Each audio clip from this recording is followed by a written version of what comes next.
Wow, I cannot believe that it's already November. Where has this year gone? And we're already prepping for 2025.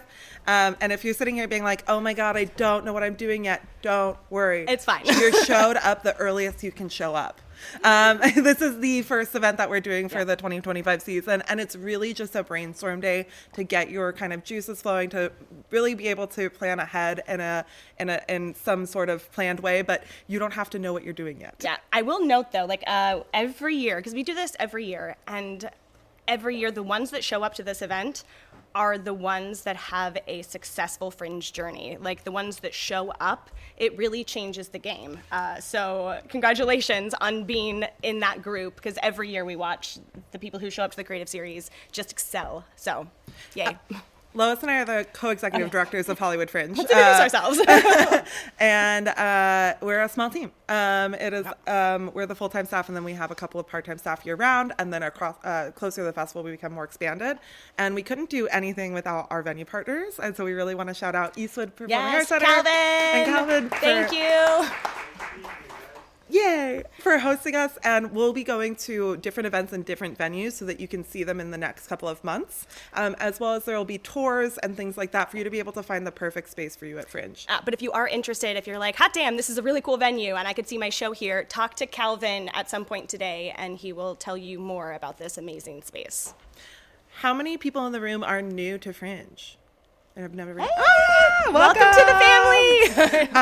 It is so much fun, and it is really a great community. About 90% of our participants in our festival, which our festival last year was 380 shows, are local to Los Angeles County. So this is one of these like kind of build it days where we are really here with our Los Angeles community talking things through.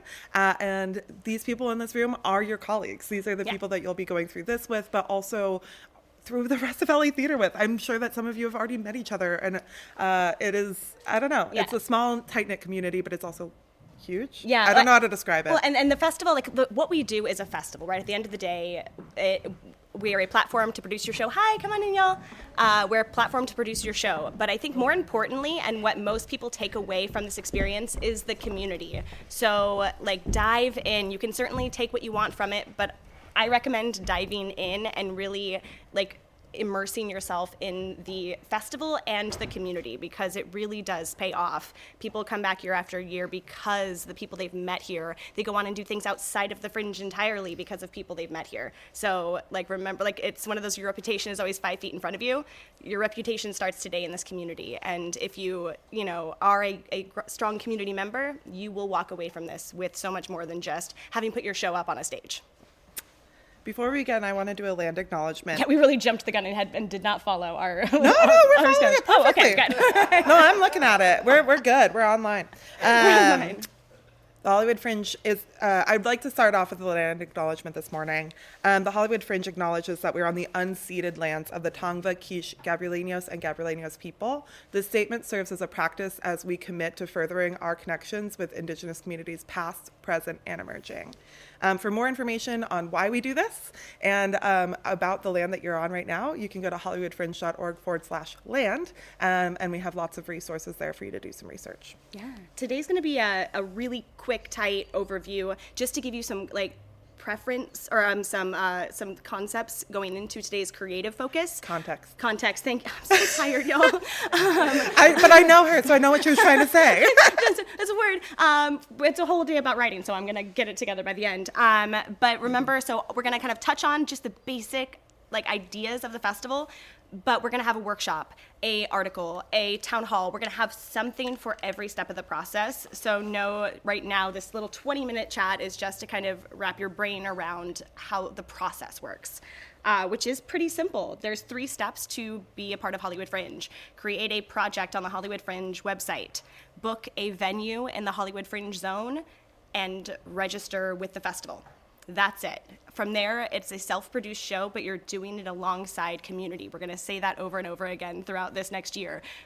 You're not alone. So yes, you are self-producing, but you are not having to figure out all of the pieces by yourself. We're going to provide a toolkit. We're going to provide the knowledge share, and then you'll have a community of people who will be there alongside you. We want to talk through some of the resources that are available to you, because I think that is one of the most, when you're starting this, it can be the most overwhelming part. We are in the process of redoing our website. And so if you're like, wow, this website is really complicated and confusing. It is. It is. But we have some ways for you to be able to go through it right now as we're developing. And then when we launch registration in February is when we're going to have a new website. Glow up. So it will look a little bit different, but all the information is going to remain the same, and all the links will remain the same. So the first thing that is really important to know is that you have this like online packet called the participant packet, which breaks it down into every step. This year's participant packet is not up yet because you don't really have to worry about that much until you've written your show. And our goal is to have that up for registration launch in February. And that's when you have to really start thinking about things like, where am I marketing to? What is this? But when it comes to budgeting, we have a budgeting workshop that will be happening in the spring, but right now we also have a budgeting blog up there. If you go to the Hollywood Fringe homepage, there's an artists tab. You will click on that for artist resources, and it'll bring you to this whole thing where you'll have the participant packet listed there, potential budgets so that you can be able to start to put together your own. We have resources there like the supportal, which goes into the history of what we've been doing, and you can kind of learn more about things. We have our annual report there, which is where you can go and look back and see how the last Fringe kind of went down. You can have the demographics. You can also look at what categories were the most popular. What was the average ticket price sold versus what was the average ticket price listed at?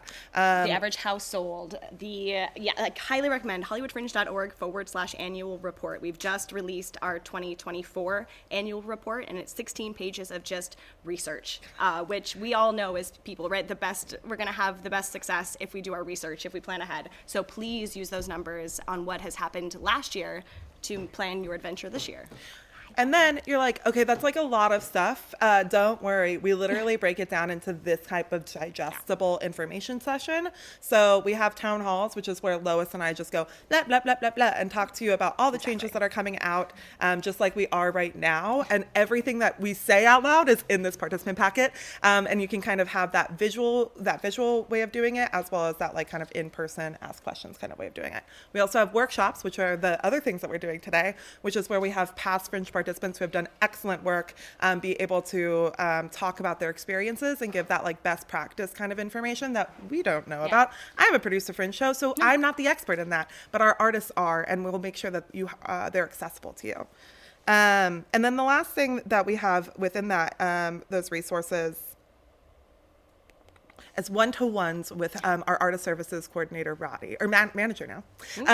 Roddy is amazing and an incredible resource, and you can book a one-to-one time for a 30-minute meeting, and Roddy will be able to talk with you about anything that you need in regards to the Hollywood Fringe 2025. So if you're like, I need to know where to find a venue, talk to Roddy. And you can request those via our newsletter. So we have a sign-up link in our newsletters, or you could email support@hollywoodfringe.org, and we'll help you schedule. Yeah, that email is going out on Tuesday. So secret story time, not really secret, but no one knows this yet. On Tuesday, we're announcing our 2025 dates. We're giving you the entire schedule of these workshops and town halls that we're talking about, so you can lock them into your calendar now. And there'll be a link to those artist one-to-ones. That way you can schedule that 30-minute chat.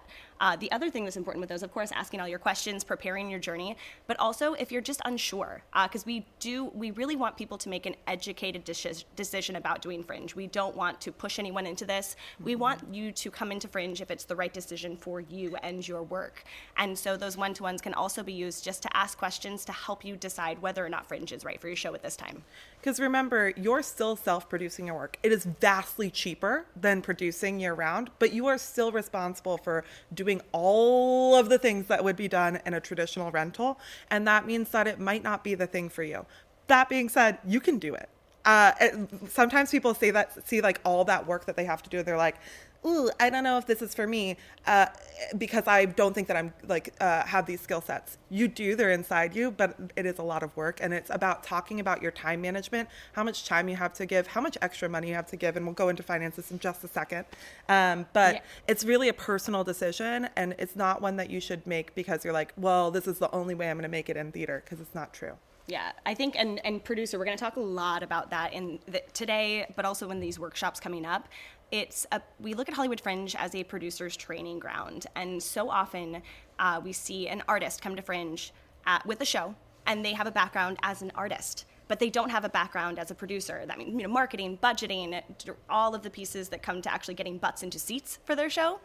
And Fringe really does act as a producer's training ground. So you walk in, hi, come on, and walk in and learn the behind the scenes steps, because we really do believe in getting rid of the gatekeeper.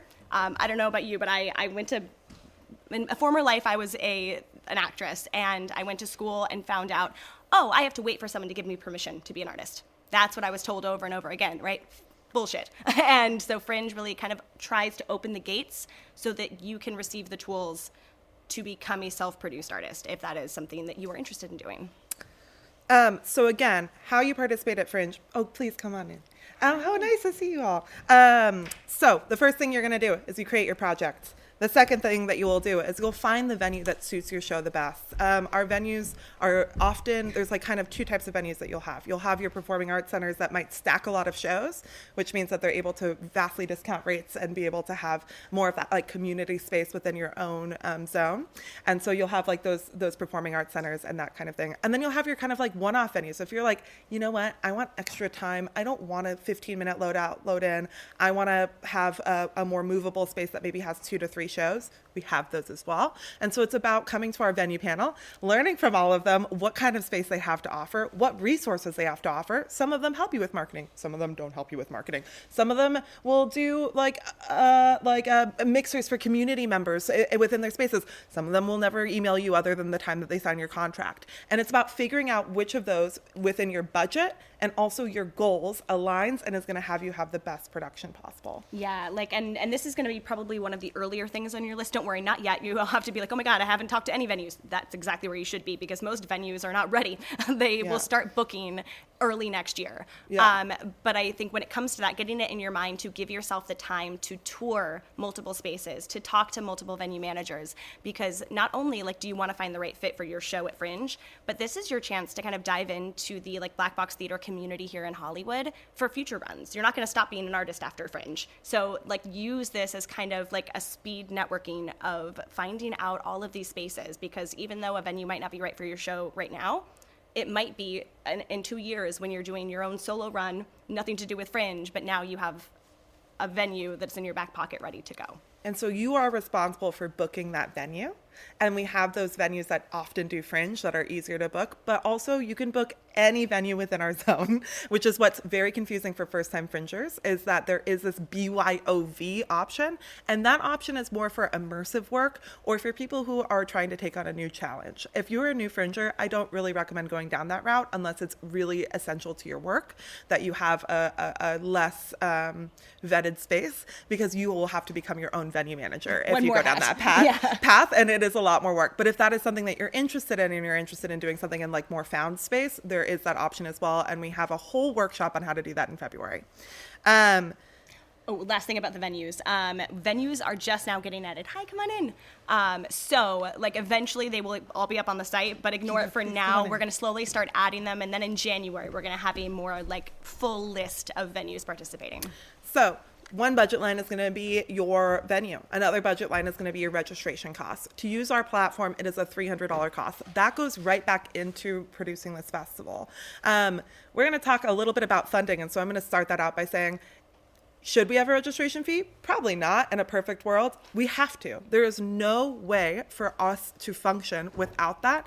If you think about it, we have 400 productions that are under us. We are working with a lot of people, and the city gives us $15,000 to do 100 events. So it is really unfortunate that our system has made it that this is the only possible way for a Fringe to exist in our community.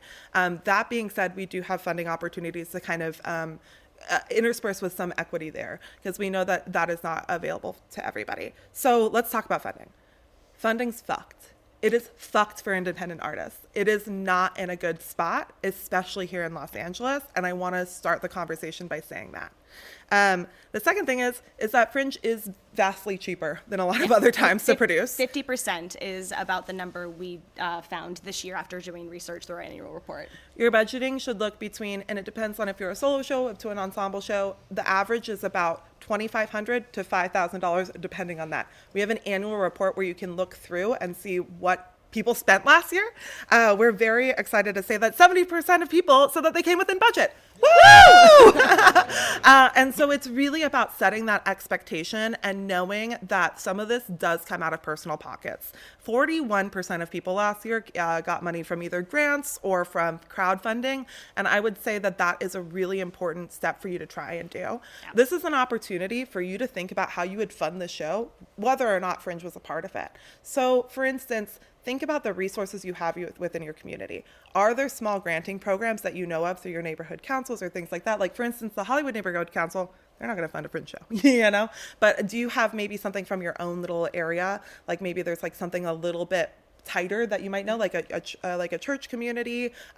Also, some people will work with like their embassies if they're producing multicultural work. They'll work with the embassy. They'll work with these other granting organizations. So it's time for you to kind of look and be like, what is my work about? Who wants to fund it? And how am I going to find them?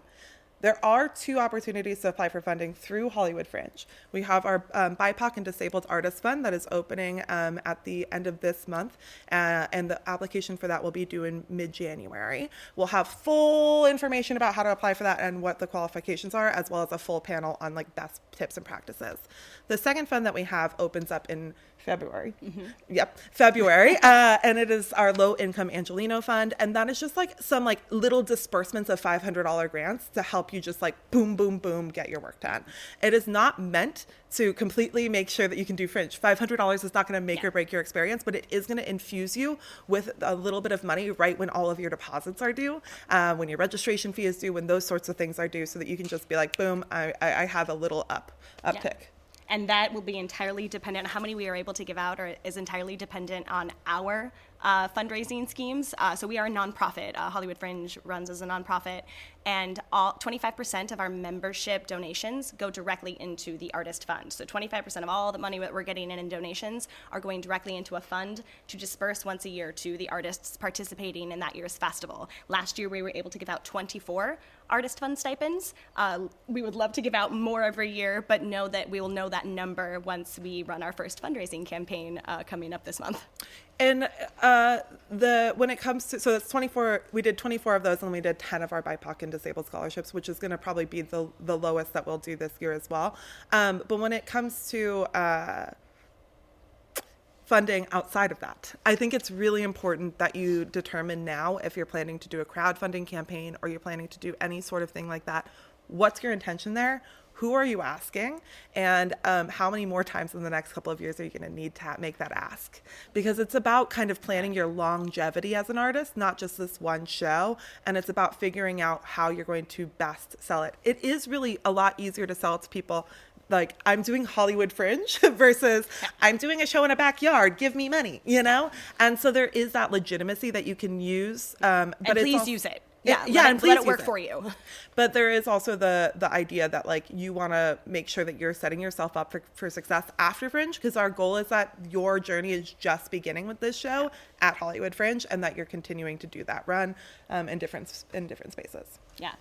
I'm going to jump into the schedule just because we are running a little light on time. No, we have 12 minutes. All right. Fair. Go. Because the last thing I think we should say is like, why? Okay, why are we doing this? Why are we doing it? Yeah. Fair enough. We have 12 minutes until our next panel. Why? Because I was on such a roll. I'm so sorry. No. Why don't you go into the schedule and then we'll close talk out about with why. Okay, perfect. This is also the first time we've done this since last year, y'all. So we're like re-getting our footing. Okay, so today you signed up for certain workshops. Feel free to completely throw caution to the wind and change that up today. It's a casual event. If you signed up for ensemble and decided, you know what, I want to check out solo, feel free to make your own decisions as the day progresses. We'll start out with solo and solo work at Fringe downstairs in the Oxford Underground, and writing ensemble work for Fringe is going to be upstairs. Right here. After that, we're going to go from main stage is going to become Immersive 101. So right here, Immersive 101. Downstairs is going to be big ideas, small stages, how to write for the stage you're at. After that, we're going to take a 30-minute lunch break. Feel free to hang around, stay here. If you're going to eat, just please don't eat into the theater spaces. But there's also tons of little shops. And you can eat in the lobby. Yeah. So if you need to eat at any point, just go into the lobby. Yeah. There's places to sit, and that's a great place too. Totally. And then after that, we're doing speed networking. That's when you're going to have a chance to chat with more one-on-one. It's going to be like small groups with a veteran Fringe producer. And that kind of, I guess, leads us into the why, for me at least a little bit, is for Fringe is such a knowledge share. There's so much information you can gather from your fellow producers. I mean, many of them are sitting in this room right now who have had massive success at Fringe and beyond. What we've seen Fringers do after Fringe has been mind-blowing.